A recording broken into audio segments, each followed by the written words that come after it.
The Galactic Federation's first assessment team arrived on Earth in absolute silence, their advanced cloaking technology making them invisible to human detection systems. Supreme Commander Zarlak, a towering crystalline being from the Centauri sector, led the observation mission with what his species considered scientific precision. His team spent 3 months studying human civilization, confident in their technological superiority and convinced of their complete anonymity. They were wrong on both counts. Dr. Elena Chen, director of the newly formed Anomaly Detection Division at NASA, had noticed the subtle gravitational distortions caused by the aliens' cloaking devices within their first week on Earth. Instead of raising a global alarm, she had initiated Protocol Silent Watch, a carefully crafted response plan that had existed for decades, waiting for this exact moment. "They're studying us like we're specimens in a zoo," Elena reported to the United Earth Defense Council, her holographic image floating above the secure conference table deep beneath the Rocky Mountains. "And they're making the same mistake every advanced civilization makes. They're looking at our technology, not our potential." The aliens' reports to their Federation painted a predictable picture. Humans, physically weak compared to most spacefaring races, no natural defenses, limited sensory capabilities, primitive weapons technology. Conclusion: a Category 3 developing species suitable for eventual integration into the Federation with minimal security protocols. What their reports failed to mention was how humans had dominated a death world filled with predators that would terrify most Federation species, how they had survived and thrived in environments ranging from Arctic tundra to scorching deserts, how they had developed weapons not because they were naturally aggressive, but because they had learned to turn their weaknesses into strengths. "Let them underestimate us," General Sarah Hawthorne announced to the Council after reviewing Elena's latest report. "While they're counting our missiles and measuring our muscles, we'll be learning everything about them. Their physiology, their psychology, their weaknesses." The Federation's assessment team was particularly interested in human military capabilities. They watched military exercises with what they thought was well-concealed amusement. Commander Zarlak's final report noted that human combat tactics seemed primitive and straightforward, relying heavily on direct confrontation and brute force approaches. What he failed to notice was that every exercise his team observed was carefully choreographed, a performance designed specifically for their hidden audience. The real military drills happened deep underground or in remote locations, far from their prying eyes. Dr. Chen's team had developed a comprehensive database of their visitors' capabilities. They had detected the limitations of the aliens' cloaking technology, mapped their observation patterns, and most importantly, identified critical weaknesses in their supposedly superior physiology. "They breathe a different mixture of gases than we do," Elena explained to the Council. "Their crystalline bodies are vulnerable to specific sonic frequencies. Their advanced technology relies on principles that we've already begun to understand and counter." As the Federation's assessment team prepared to leave Earth, satisfied with their conclusion that humans posed no significant threat to galactic stability, humanity was already preparing for the next phase. Research labs across the planet began adapting their findings into new technologies. Military strategists developed counters to Federation tactics. Diplomatic teams crafted careful responses for the inevitable first contact. "They think they're discovering us," General Hawthorne said, watching the alien ships depart.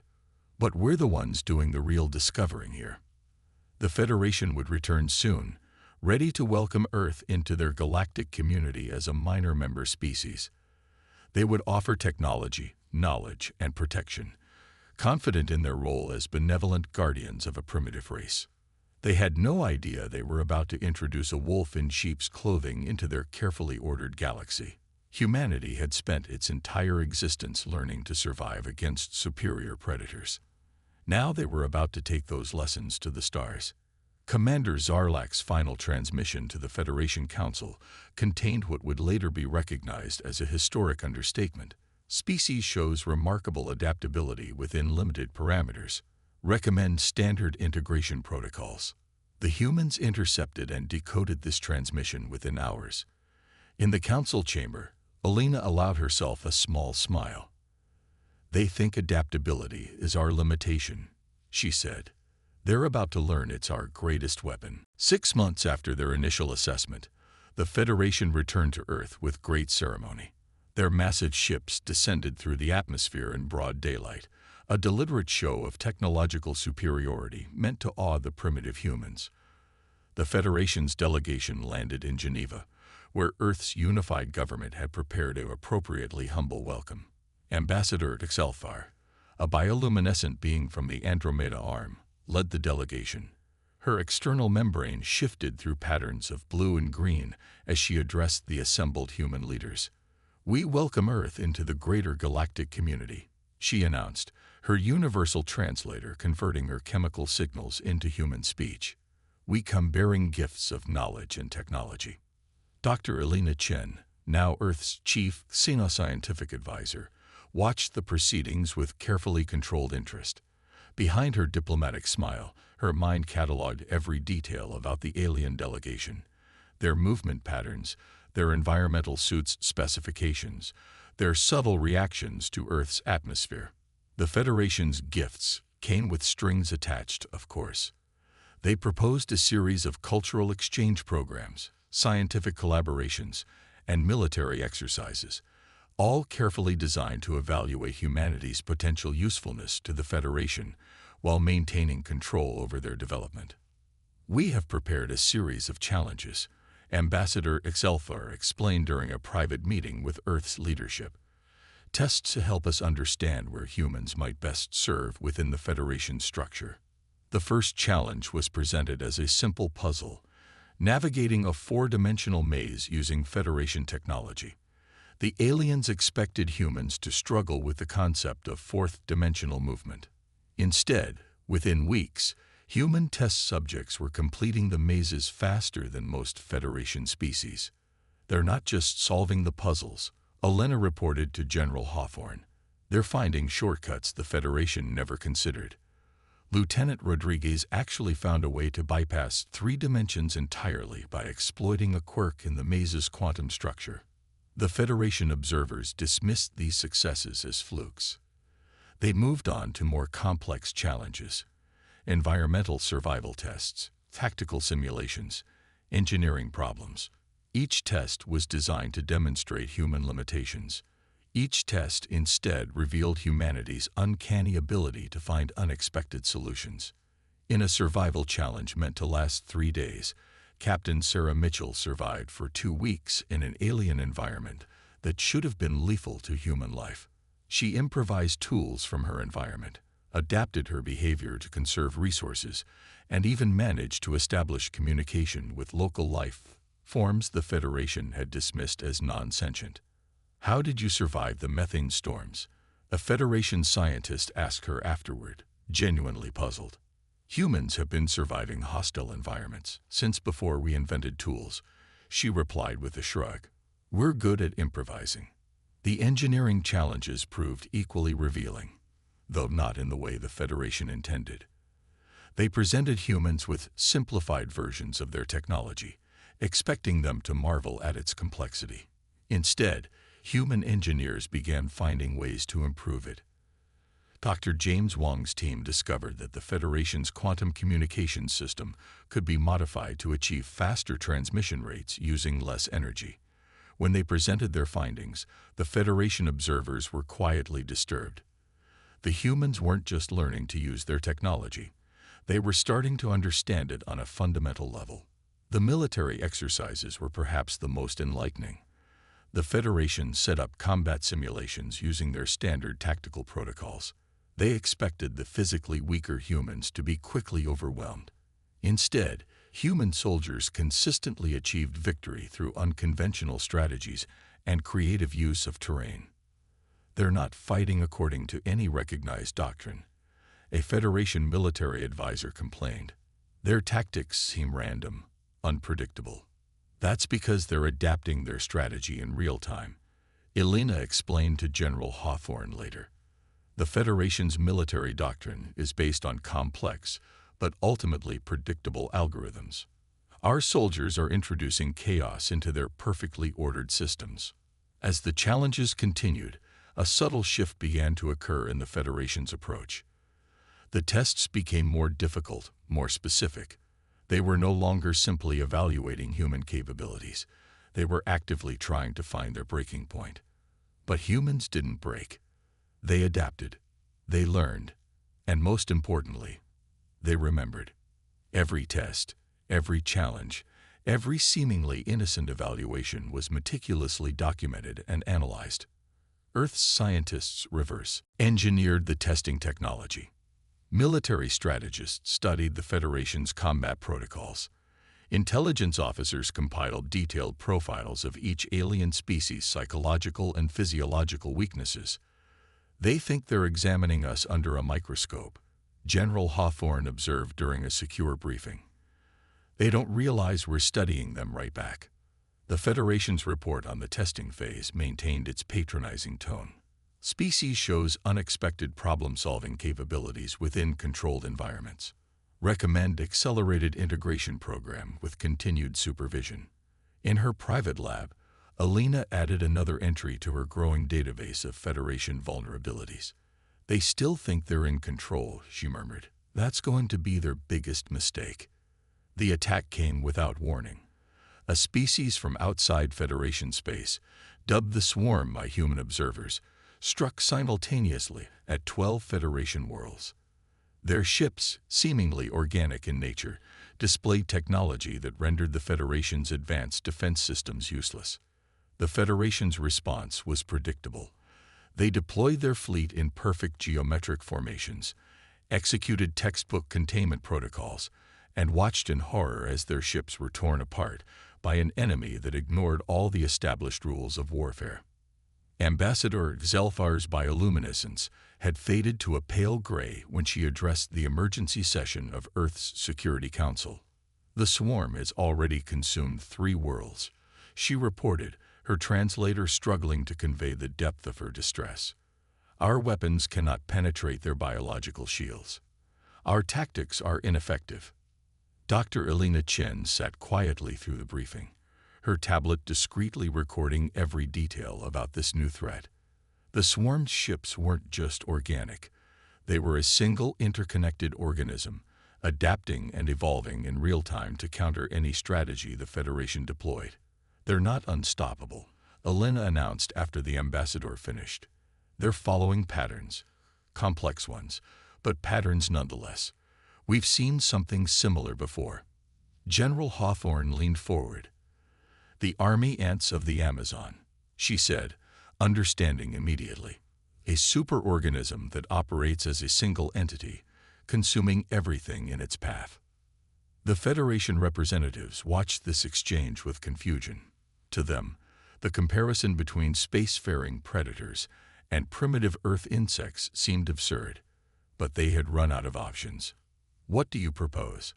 Ambassador Xelfar asked, her membrane rippling with desperate hope. Let us handle the tactical response, General Hawthorne replied. But we'll need complete access to Federation technology and all data you have on the Swarm. The Federation Council debated for precious hours before agreeing. They had classified humans as a Category 3 species, allowing them access to advanced military technology violated dozens of protocols. But the Swarm had already consumed a 4th world while they debated. Humanity's response was anything but predictable. Dr. Wang's engineering team worked around the clock, modifying Federation quantum communications to create what they called a viral override signal. Captain Mitchell led Special Forces teams in studying the Swarm's attack patterns, identifying crucial weaknesses in their apparently perfect coordination. But it was Dr. Chen's insight that proved decisive. The Swarm isn't just a superorganism, she explained to the Combined Earth Federation Command. It's an evolutionary algorithm made flesh. It adapts to overcome any obstacle, but it can only adapt to threats it recognizes. The Federation commanders stared at her blankly. General Hawthorne smiled. So we give it something it's never seen before, she said. Something no rational species would ever try. The counterattack began at the Proxima Centauri colony. As the Swarm approached, Federation defenders watched in horror as human ships executed what appeared to be suicide runs directly into the massive organic fleet. But these ships carried no weapons. Instead, they delivered swarms of microscopic machines based on Earth's most resilient organisms, tardigrades. These biomechanical weapons, too small for the swarm's defenses to detect, began disrupting the enemy's neural networks. Other ships released engineered viruses designed to attack the swarm's biological components while leaving other organic matter untouched. This is barbaric. A Federation commander protested as reports came in of swarm ships literally dissolving from within, using biological weapons, manipulating life itself. This is survival, Alina corrected him. This is what humanity does best. We take our enemy's strengths and turn them into weaknesses. The swarm's response was devastating but predictable. They began evolving countermeasures to the human attacks. But this was exactly what Earth's strategists had anticipated. Each countermeasure the swarm developed left them vulnerable to the next phase of humanity's plan. They're thinking like a hive, Captain Mitchell explained during a tactical briefing. We're thinking like hunters. They adapt to survive. We adapt to kill. As the battle raged across Federation space, the alien counselors watched with growing unease as humanity demonstrated capabilities far beyond their Category 3 classification. These supposedly primitive beings had taken Federation technology, improved it, and turned it into weapons more effective than anything the Federation had developed in centuries. We may have made a terrible mistake, Ambassador Excelfar confided to her superiors as she watched human ships systematically dismantle the swarm's supposedly invincible armada. We thought we were introducing them to the galaxy. Instead, we may have awakened something far more dangerous than the swarm. In her lab aboard the Earth flagship, Alina added another entry to her database. Federation species display consistent inability to understand human capacity for controlled savagery. Recommend maintaining this misconception for as long as strategically viable. In the aftermath of the swarm's defeat, the Federation's Central Archive received an unprecedented flood of data. Reports poured in from across contested space, each painting a more disturbing picture than the last. The humans hadn't just defeated the swarm. They had systematically dismantled it, studied it, and in some cases, repurposed its biological technology for their own use. The Federation Council convened an emergency session aboard their capital station. Ambassador Excelfar's bioluminescence flickered with anxiety as she presented her findings. We need to reevaluate everything we thought we knew about humans, she began. Their response to the swarm wasn't just effective. It was revolutionary. Surveillance footage played across the chamber's holographic displays. Human ships performing maneuvers that Federation tactical computers had deemed impossible. Earth's modified weapons bypassing defenses that had withstood millennia of warfare. Most disturbing of all, human soldiers demonstrating an almost predatory intuition for exploiting enemy weaknesses. They turned our quantum communications network into a weapon. A Centaurian admiral noted, his crystalline form vibrating with concern. They reprogrammed our defensive systems in ways our best scientists hadn't considered. How did they advance so quickly? Dr. Alina Chen could have answered that question. In her secure laboratory beneath the Rocky Mountains, she reviewed the data from the conflict. The Federation had given humanity access to their technology out of desperation, never suspecting that Earth's scientists had already spent months studying and improving upon it. They still don't understand, she told General Hawthorne during their daily briefing. They think we advanced quickly. The truth is, we were ready long before they knew we were watching. The Federation's response to this revelation was predictably bureaucratic. They formed committees, drafted reports, and debated new classification protocols.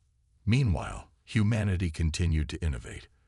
Dr. Wang's team had already incorporated swarm biotechnology into a new generation of ships. Captain Mitchell's special forces were training other species in adaptive combat tactics. The humans are offering to help upgrade our defensive systems, a Federation security officer reported, his tentacles writhing with uncertainty. They say they've identified critical vulnerabilities.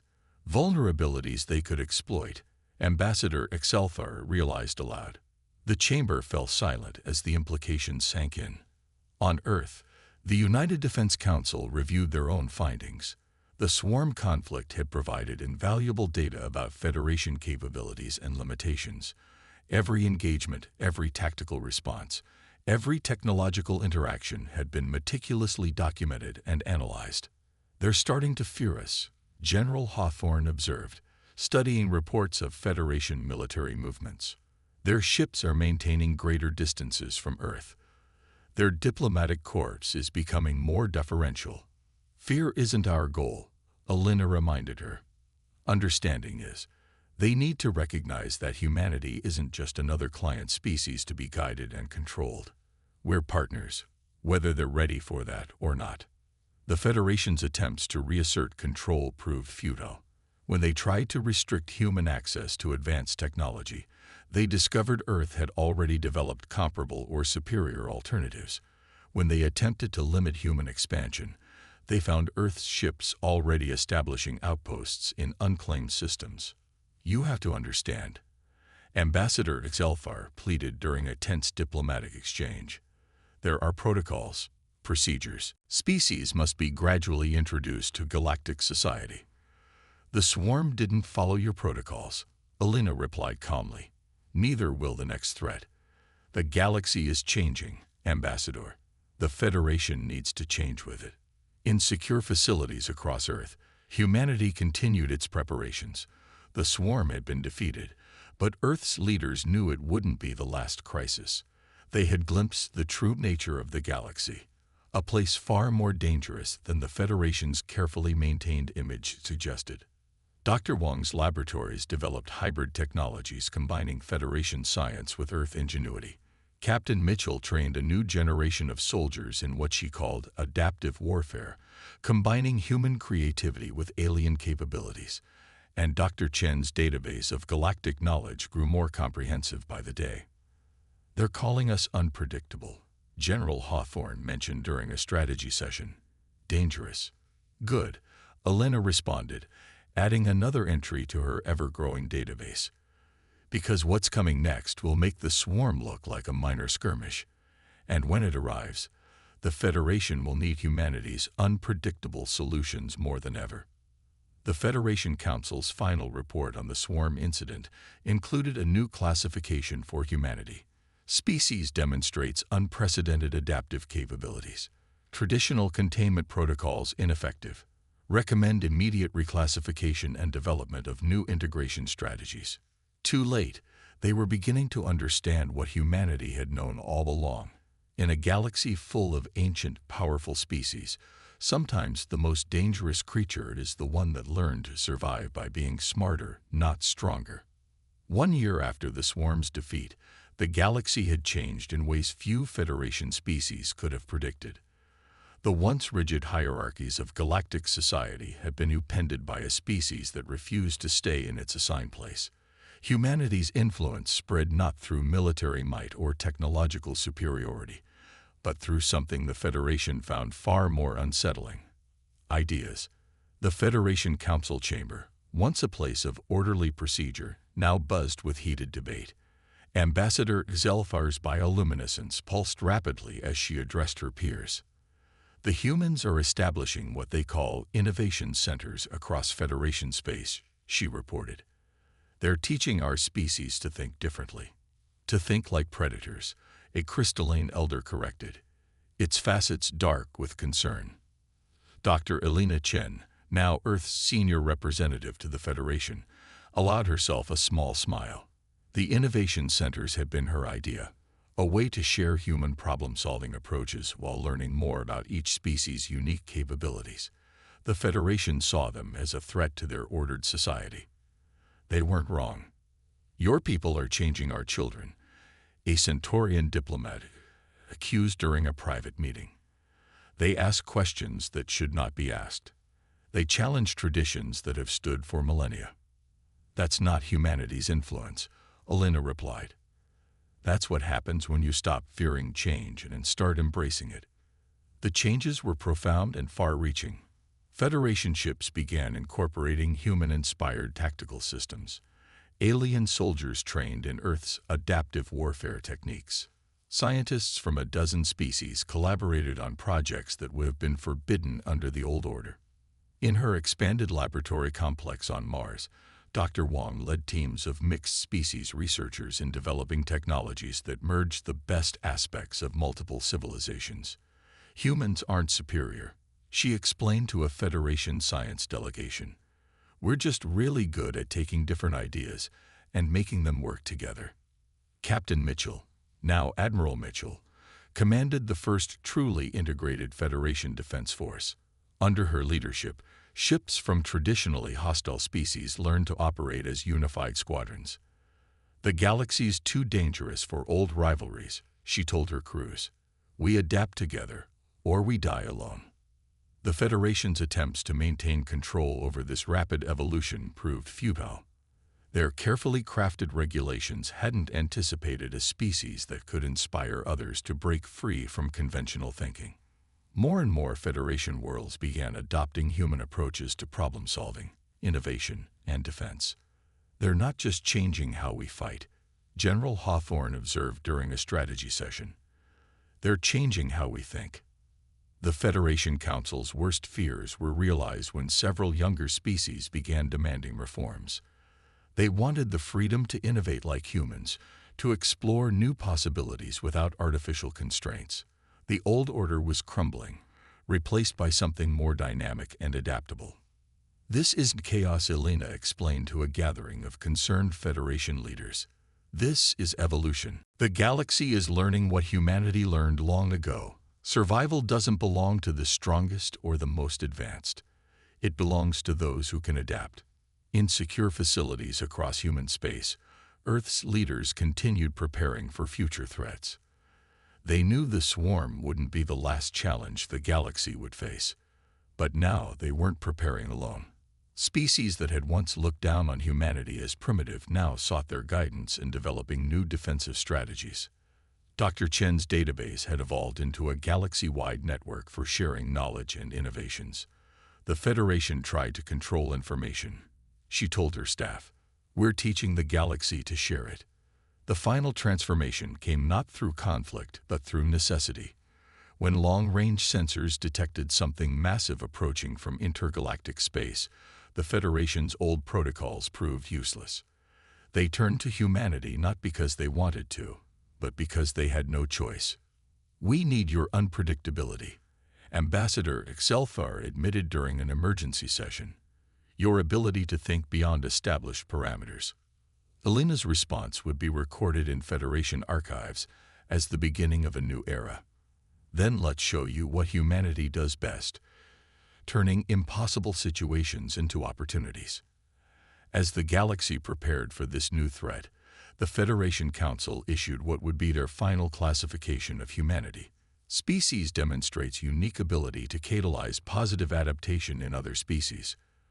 Traditional classification systems no longer applicable. Recommend full integration as equals in galactic society. In her private quarters aboard Earth's new flagship, Elena added one last entry to her database. Federation finally understands. Humanity's greatest strength isn't our technology, our weapons, or even our adaptability. It's our ability to help others become more than they thought possible. The galaxy would face many more challenges in the years to come, but it would face them with something it had never had before: the unpredictable, innovative, and irrepressible human spirit spreading across the stars, teaching ancient civilizations new ways to survive and thrive in an ever-changing universe.